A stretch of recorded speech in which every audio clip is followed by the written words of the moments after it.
Hello there, everybody, and welcome back to Grand Bazaar.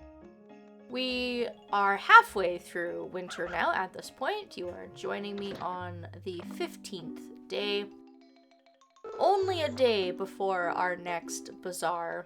I was hoping to do this video a little bit earlier on in the week, since it's been about a week since you last saw me. I did go to the dog festival on the Sunday as well. I do have some footage from that, and hopefully I'll be able to squeeze it in. But I have been pretty busy, and I ended up having quite a bit of content to squeeze into a few videos here. Most of what I've been working on is inventory management, and I think that I have been doing pretty well. We have very large stacks of things that we can bring with us to the bazaar in order to sell tomorrow. I used up a lot of stuff that I had cooking-wise, and I've been able to do a fair amount of condensing. I have a whole page available in my storage. My bag is getting a little bit full here, but I've managed to empty everything out without overdoing it, I guess you could say. And my plan for the first bit of this video anyways is to go around to our windmills and we can finally talk about this purple wonderful. That's part of the reason that my bag is so full, is because I've finally gotten everything calmed down to the point where I was able to go around to all of the windmills and empty them out. I do still have a few items here pending, some of which are here because I need them for some cooking that I'd also like to do. But because I have to go around to every windmill, we might as well go around in order. We will put our purple wonderful in, and I will talk about some of these special items that putting this in will allow us to make. The windmill on our farm by far gets the most recipes out of all of the 3 that are available. There are a total of 9 new recipes, and they will always be at the very bottom of your list. And they're going to be rare and expensive versions of items that you can already make through each of your windmills. So in this case, we're going to be getting a few different variations of wines, one pickled vegetable ingredient, which requires a lot of different pickled vegetables to make. And then we also have some tea cans here as well. And you can see that some of these recipes require every single field to be filled up. I don't think we've really seen recipes yet through cooking that requires 6 different ingredients. So yes, these can be very, very difficult and challenging to make because there are so many requirements in order to make them. And for that reason, they are also very expensive. But not all of them are totally out of the realm of possibility. The spring, summer, and fall tea cans are all relatively reasonable with their ingredient list. These are all things that you can find in the season. For me, the exception being the spring tea can, because I still don't have access to cabbage. Wine, on the other hand, is still pretty difficult for me to make because I never truly got around to doing it, even though I had every single intention. But if you're still playing at this point, if you're waiting for your child to grow up, if you're a completionist, if you're just looking to grow all of the different things on your farm and that's taking you a couple of years, then some of these Higher level recipes might be something else to add to your goal list if you'd like. The wines range in price from 20k to 125k if you were going to go and sell them at the bazaar. And then the gold Tecan would net you about $33,000 worth of profit, and the mixed pickles would be about $27,000 worth of profit. I'm going to take out the wonderful now and move on over to our next windmill. Hey, yeah. Which should only have one thing in it.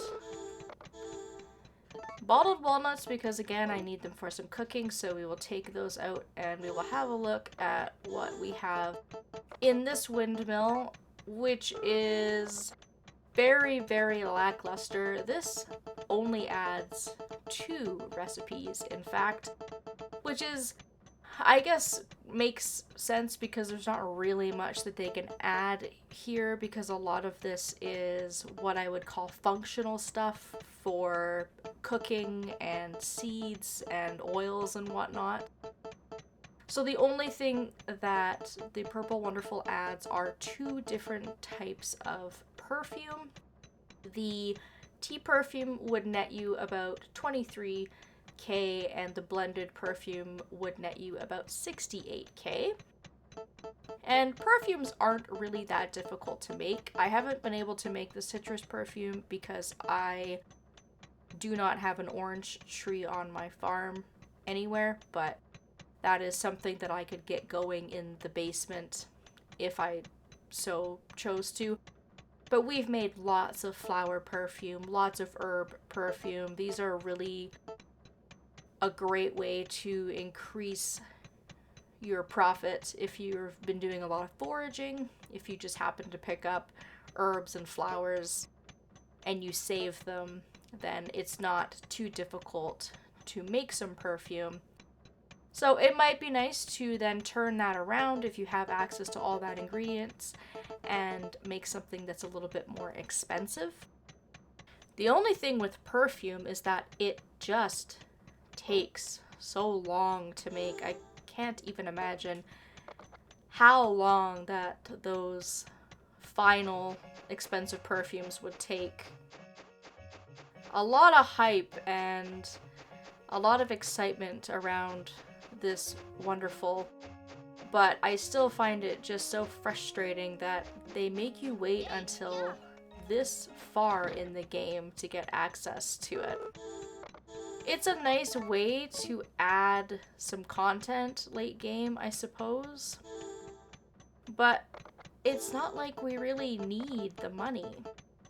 However, our final windmill over here by the hotel, I think this is where the Purple Wonderful gets the most use, because we now have access to some rings, some wearable rings that we would be able to put in our charm slot, which we haven't used all game because this is the first time that we're gaining access to any kind of ring that would help our farmer in any way.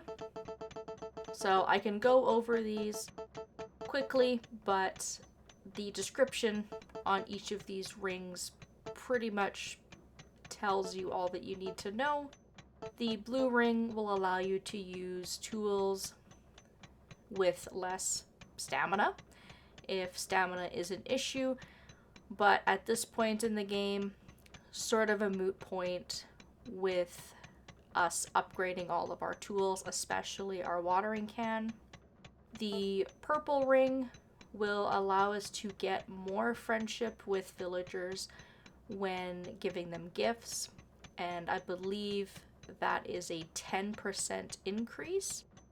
But again, I feel like at this point, also sort of useless.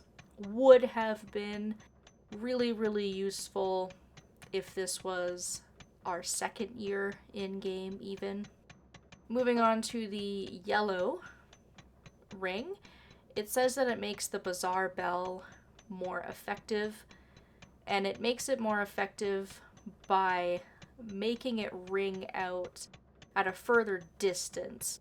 So you'll attract more customers from further away, and I can actually see that still being useful to us if we're trying to get rid of all of these items that we have very quickly, and we're still trying to break some of our records at the bazaar. I don't have the ingredients to make it, but that is probably the most useful one of the bunch. And then finally, the green ring here lets our wind strength become stronger the following day if we were to jump into bed with this. Which, why? What's the point when, regardless if you're playing on an emulator or not, you can manually increase the wind speed by a considerable amount by either pressing a hotkey on your emulator or by blowing into the mic if you were playing on the DS. We learned this a very, very long time ago.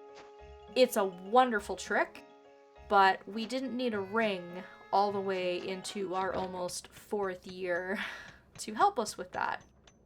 So I apologize that I was hyping this up and that I made it seem really, really exciting. It's really not, but more or less just because of the poor timing.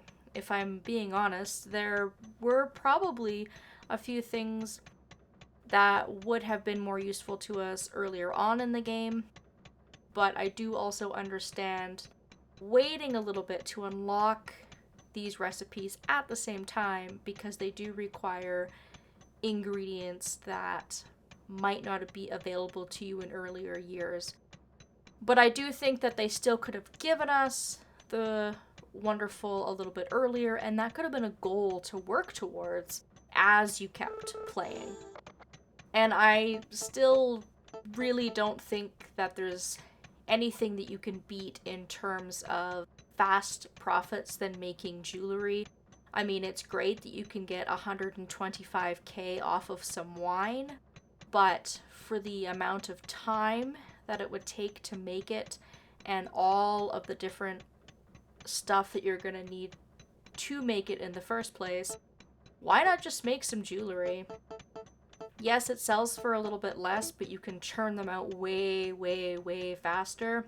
And you do have access to a lot of what you need to make all of that stuff, either through these ore stones that we pick up through the winter, you can stockpile those, or through the bazaar. You can buy gems from Lloyd and Diego.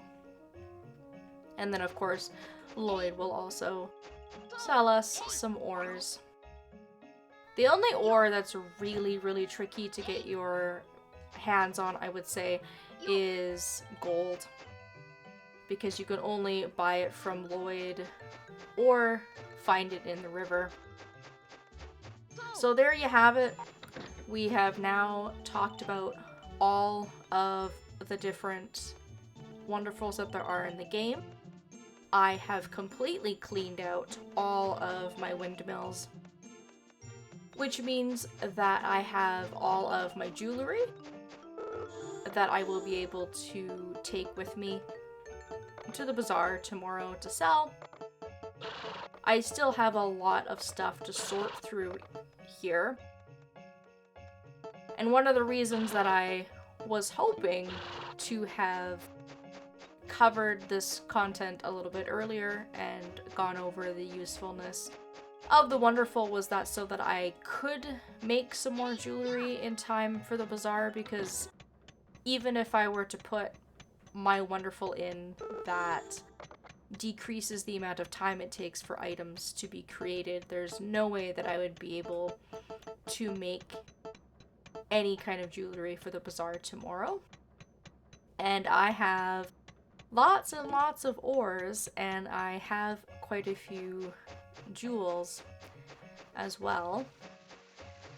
I am a little skeptical / nervous about whether it's a good idea to hold a big bazaar tomorrow, or whether I should make some more jewelry and wait another week.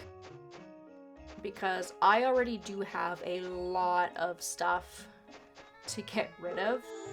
And my problem as I was stockpiling was just that they don't give you enough time in the day. I only have so many hours to be able to get rid of a lot of this stuff. And unless we have Grandpa coming by the bazaar more than once to buy our huge stacks of items, we might actually run into a problem here where I've gotten a little overboard and I've stockpiled a little bit too much. So I may do some testing and just kind of test the waters at the bazaar tomorrow and see how I do. I will bring what jewelry I have and sort of look at fine-tuning all of the different items to see what's going to get me the best result. My fingers are still crossed. I am still looking at that $1 million prize. I still have my eyes on that. And this video did take me a little bit longer than I thought. And I had some cooking planned, but the cooking that I have planned is all pretty high level recipes. And I think that will also take me a little while to get through. So what I'm going to do instead is I'm going to load up a little bit earlier on in the week when I went to the dog festival, and we can have a look at how we do with our own dog, and then what that looks like when we get first place. Okay, so here we are back on the 10th day of winter, and I've done most of what I need to do for the day. I've already given out all of my gifts, and I am ready to just go on ahead and enter one of my dogs into the festival. Mocha having 8 hearts of friendship is a very good option. Not a guarantee that they'll win, but that is pretty darn close to having full friendship, and if we do win, then they should get completely maxed out. And we will also get some friendship with the villagers if we win, and we'll get ourselves a prize. So we're gonna go for it. And we will see how we do. And full disclosure with this one, it took me, I believe, 3 tries in order to win.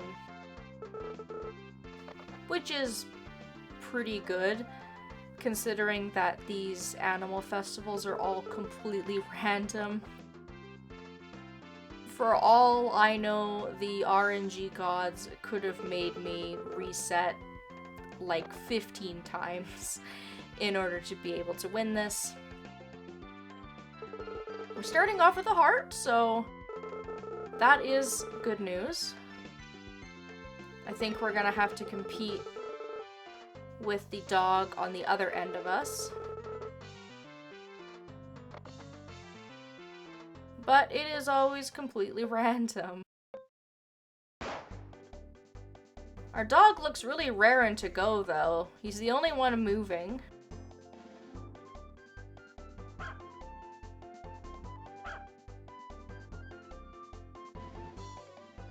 And it's almost embarrassing how badly we won there. That was almost not even a competition. Wow. They kind of just let us win. So heck yes. Amazing. And we will get ourselves a nice prize for winning. Felix is going to hand over an emerald. Once again, the cat festival really reigns supreme because you get yourself a diamond for winning, which is a much better prize. However, I think out of all of the gems, the emerald would probably be the second most valuable. I haven't really looked that up to confirm, but it's pretty up there, and it is something that we can also use to make some jewelry. So that win should have drastically increased our dog's friendship with us. We now have a dog that has 10 hearts worth of friendship alongside our cat, who was able to win the festival the year before. And aside from the horse racing festival, I think that means that we have pretty much won every single type of festival that we have ever competed in. At this point, we have won the snowboarding festival, the cooking festivals, the cat and the dog festival, and each of our animal festivals as well. So I would call that a wrap. I mean, aside from the racing festival, which I could probably get in year 4 if I was going to continue on, we have pretty much bested all of the festivals that this game has to offer, which is awesome. So I will be back to do another video on the 16th. My fingers are crossed that what we have in my inventory is going to be good enough in order to do what will probably be sort of our final big Bazaar day. It's definitely a bittersweet feeling knowing that this project is coming to an end very soon, but we are not quite out of the woods yet. So I hope that you will stay with me. Thank you all so very much for watching, and I hope that I will see you next time.